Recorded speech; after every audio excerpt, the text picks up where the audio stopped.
Hey guys! Bored of those vocab lists? Me too. At 1 Degree North Companion, we're turning Wordly Wise into an adventure to make learning actually interesting. Let's jump in. All right, let's dive into an American legend. We're talking about a man who walked the wilderness and literally changed the landscape with nothing more than a simple sack of seeds. This is the incredible story of John Chapman, but you probably know him better as Johnny Appleseed. So, to really get this story, you have to transport yourself back in time. We need to picture a world that is, well, completely different from ours. A time when the American frontier was this huge, wild, and pretty tough place to be. I mean, think about it. You can probably just walk over to your kitchen counter and grab one right now. It's such a common, everyday thing for us. No, really. For most people living on the frontier back then, an apple was a super rare treat. The huge, sprawling American wilderness was basically an apple-free zone. And that's where our guy comes in. A man who looked at all this appless land and didn't see a problem, he saw a purpose. His name was John Chapman. That's the real question, isn't it? It sounds almost impossible, but that's the journey we're about to take. It's a story of how one man's quiet mission completely reshaped a nation, one tiny seedling at a time. You know, to really understand someone, especially a figure from the past, it helps to look at the words people use to describe them. They're like little clues that paint a picture of the man who would become a legend. For instance, his clothes were often described as threadbare.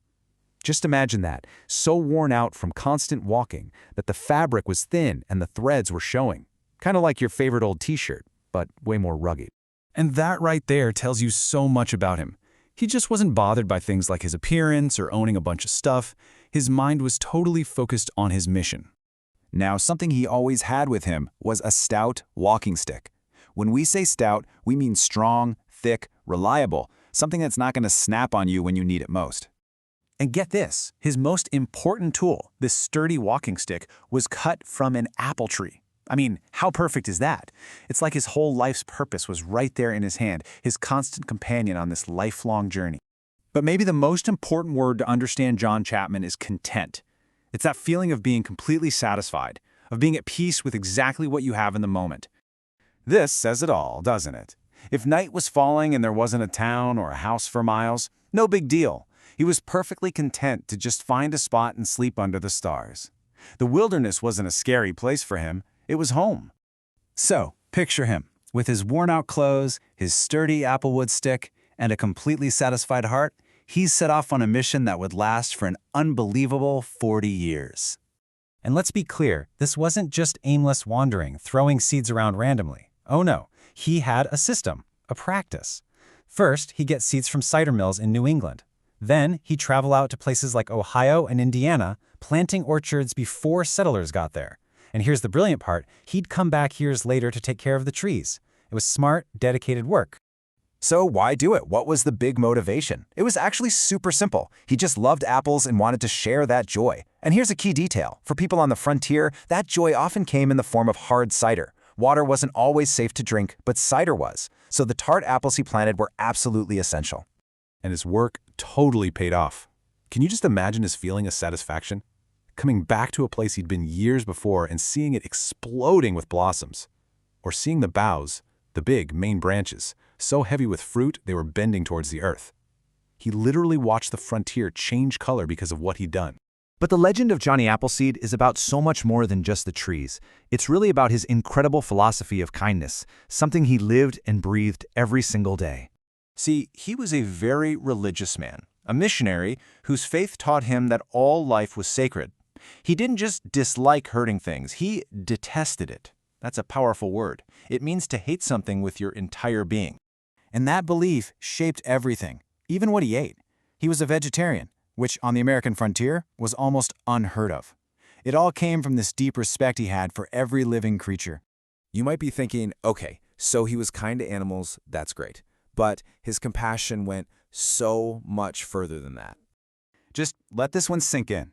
There's a famous story that he once put out his own campfire because he saw mosquitoes flying into the flames and dying. He chose to sit in the cold and the dark rather than be the cause of death for even the smallest insects. That one single act tells you everything you need to know about the man's heart. So as you can imagine, this guy with his radical kindness and his life's work, he became a living legend. All across the frontier, people knew who he was and what he stood for. And that's how he got the name we all know him by today. Johnny Appleseed. It was just such an apt name, so fitting, so perfect. It's funny, the word apt actually has ancient roots meaning to fit. There was just no better name for the man who was defined by the seeds he carried and the life he gave them. In the end, John Chapman's legacy isn't just about millions of apple trees. It's a powerful story about kindness, about quiet determination. His life was his message. And it leaves us with a big question, doesn't it? If you had 40 years to wander, what seeds, real or symbolic, would you decide to plant along your way? Hope you guys enjoyed that last lesson. If you did, smash that like button, subscribe, and ring the bell. Ready for more? The next one starts right now. It soars through the sky, a perfect silhouette of power and freedom. For centuries, it's been this revered icon, a living symbol of strength. This is a story of the bald eagle and its incredible, almost unbelievable journey back from the very brink of extinction.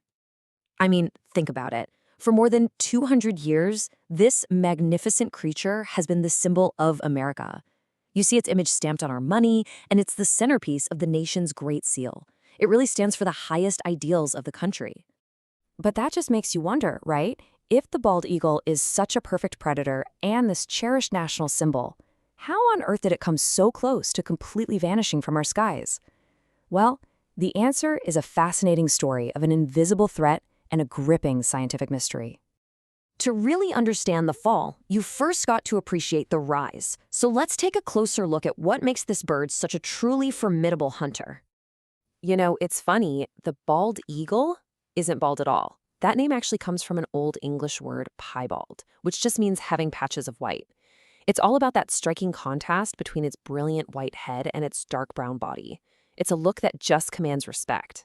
And this bird is, well, it's perfectly engineered for the hunt. It has unbelievably sharp vision to spot prey from way up high, a powerful hooked beak, and of course, those famous talons. They're these sharp, incredibly strong claws that can just snatch a fish right out of the water. But, you know, despite all this natural power, something went terribly wrong. This absolute master of the air began to just disappear. The situation got dire. I mean, 200 years after being named a national symbol, the bald eagle had been pushed right to the edge. Outside of Alaska, trying to find one in the wild had become a really rare and, frankly, a very worrying event. So, what was the menace responsible for this? What danger could possibly be so great it could threaten a bird this powerful? It wasn't another animal, that's for sure. The only real menace to the bald eagle was us, human beings. Now, this decline didn't happen overnight.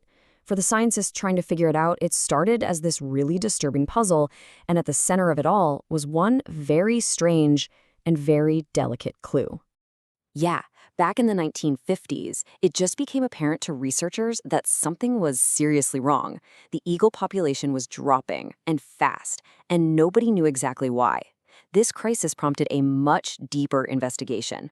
And here was the crucial piece of the puzzle. Scientists who were watching eagle nests started to notice that the eggs, they were different. They were thin, they were brittle, and they were just dangerously fragile. So fragile they were easily broken. These fragile eggs were breaking long before the chicks could even hatch. An entire generation of eagles was literally being lost. But the mystery was still there. What in the world was making their eggshells so incredibly weak? The answer wasn't a new disease or some kind of super predator. It was a chemical, an invisible poison that had quietly worked its way right into the heart of the food chain. The mystery was finally cracked by a scientist named Rachel Carson.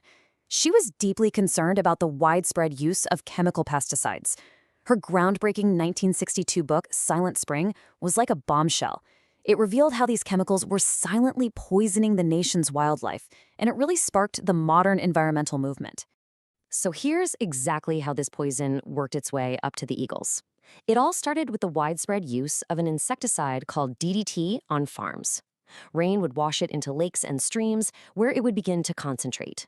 Fish absorbed this poison from the water, and then, at the very top of the food chain, the bald eagles ate those fish. This process, called biomagnification, meant the DDT became most concentrated in the eagles, and it interfered with their ability to produce strong eggshells. Just a devastating chain reaction. But uncovering the truth, that was the first step toward a real solution. The story of this silent menace was about to become the story of a heroic comeback. You see, Rachel Carson's shocking discoveries prompted the public to stand up and demand action. Her science became this powerful rallying cry to save the national bird from a disaster that we had created. And the results of all that public action was swift.